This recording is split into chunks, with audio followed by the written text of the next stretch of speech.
E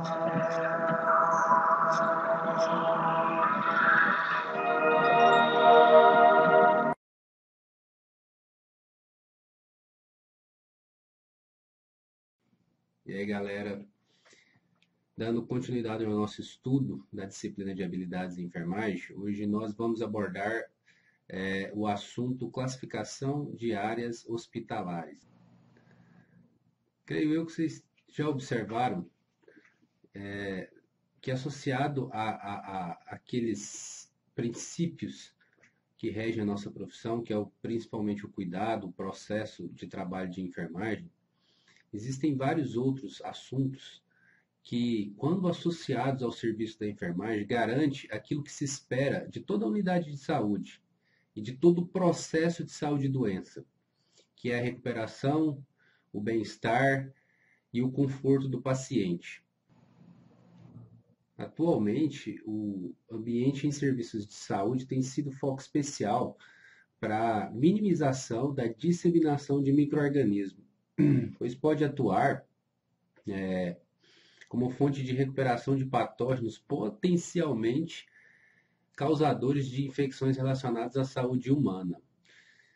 As superfícies limpas e desinfetadas conseguem reduzir, só para vocês terem uma ideia, cerca de 99% do número de micro-organismos, enquanto as superfícies que foram apenas limpas reduzem em 80%. Então, existem vários processos, como foi dito anteriormente, além da estrutura física. Vamos recapitular aqui o que nós estudamos até agora.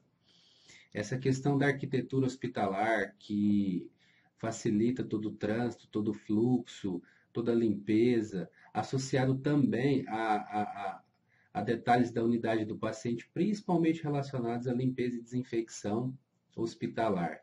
Repetindo o número, a evidência científica, uma limpeza e uma desinfecção eficaz, ela pode reduzir em até 99% do número de micro-organismos em uma unidade hospitalar. Isso, em relação a uma contaminação cruzada, a uma infecção de nível generalizado nas unidades de saúde, é um número extremamente considerável para que seja garantido a não infecção e a não disseminação de micro-organismos nas unidades hospitalares.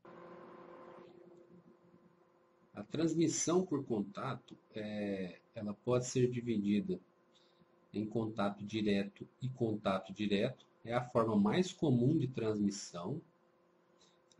Por contato direto, ela pode ocorrer quando os micro-organismos são transferidos de uma pessoa contaminada a outra, sem a participação de um objeto ou uma pessoa intermediária contaminada. Já por contato indireto, a transmissão ela envolve a transferência de um agente infeccioso através de um objeto ou pessoa intermediária contaminada, também conhecida como contaminação cruzada.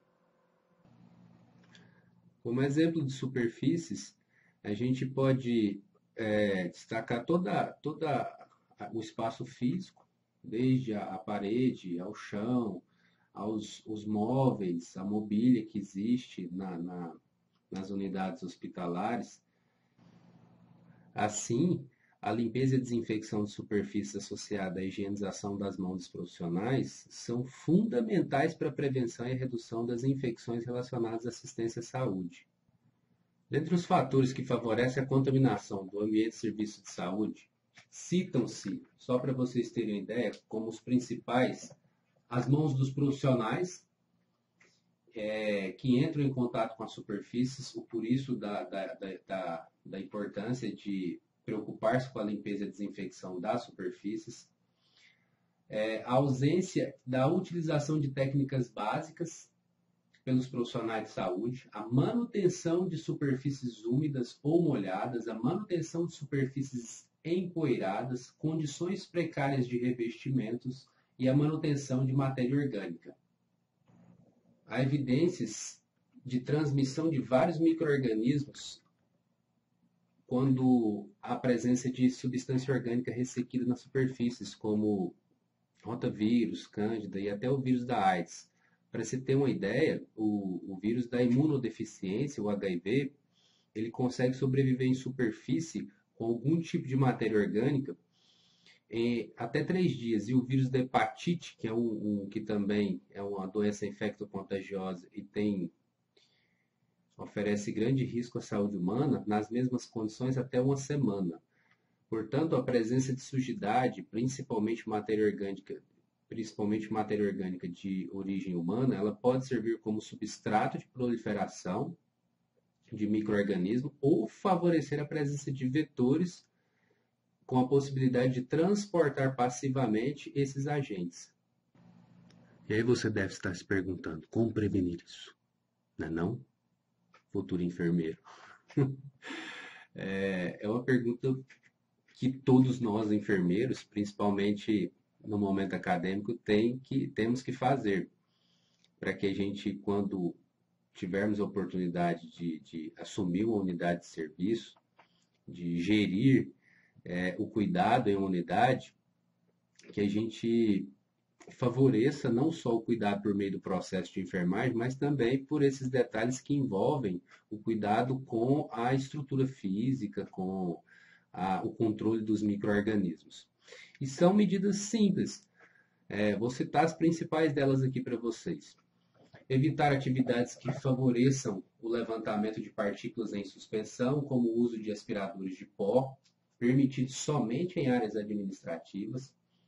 E dá vontade, não dá? Pensa, tanto que ia facilitar se a gente pudesse passar um aspirador de pó em uma unidade de saúde.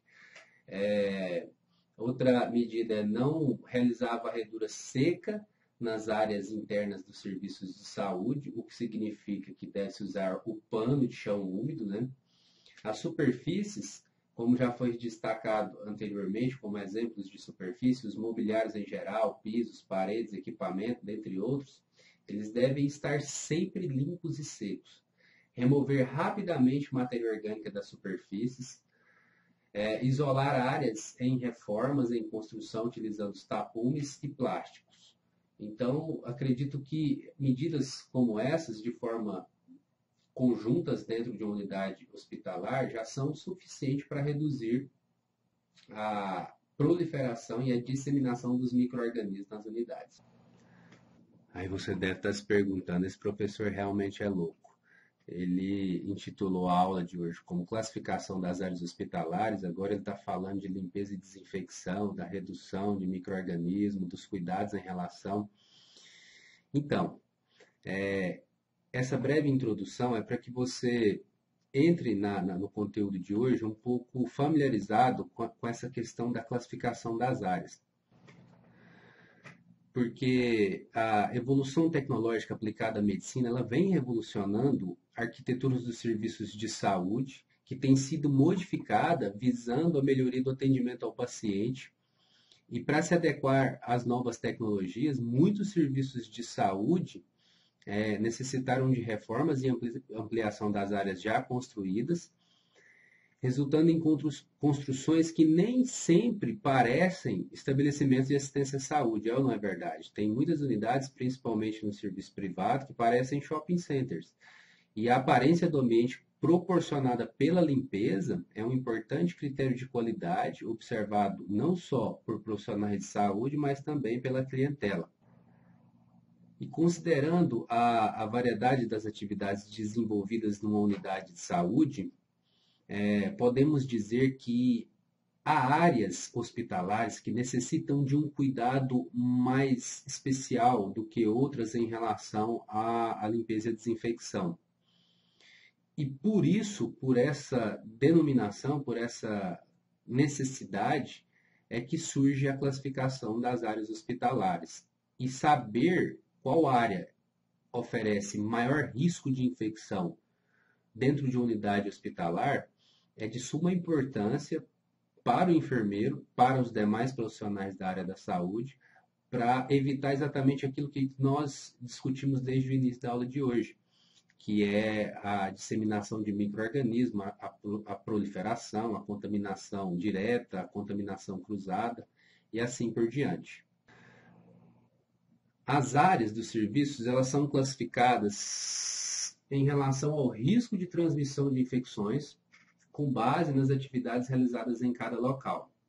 Nem todas as atividades elas oferecem o mesmo risco, e nem todas as áreas elas comportam um grupo de micro-organismos parecidos dentro de uma mesma unidade de saúde. Essa classificação, para que você entenda qual é o objetivo da aula de conhecer tal classificação, ela auxilia em algumas estratégias contra a transmissão de infecções, como foi dito anteriormente, e vale a pena ressaltar quantas vezes for necessário, além de facilitar a elaboração de procedimentos para limpeza e desinfecção das superfícies em unidades de saúde. Assim, o intuito da classificação é de orientar as complexidades, a minuciosidade e o detalhamento dos serviços prestados, executados nessas áreas específicas, né? Que o processo de limpeza e desinfecção de superfície esteja adequada ao risco oferecido em cada área, classificada de acordo com o que vocês vão verificar agora. Como foi dito anteriormente, essa classificação ela é definida de acordo com o risco potencial para transmissão de infecções, sendo classificadas em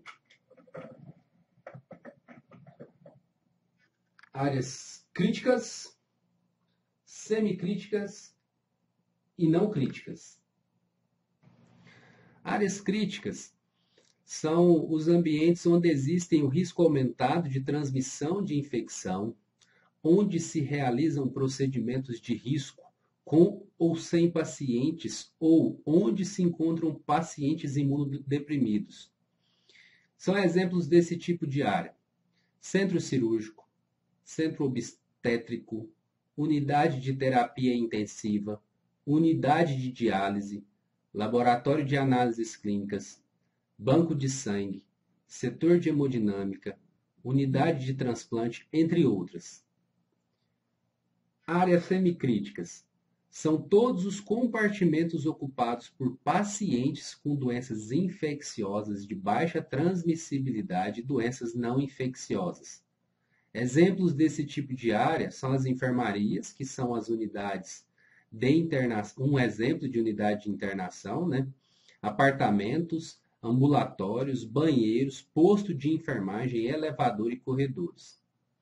E as áreas não críticas são todos os demais compartimentos dos estabelecimentos assistenciais de saúde não ocupados por pacientes e onde não se realizam procedimentos de risco. Como exemplo, a gente tem o vestiário, a copa, áreas administrativas, almoxarifados, secretaria, sala de costura, entre outras.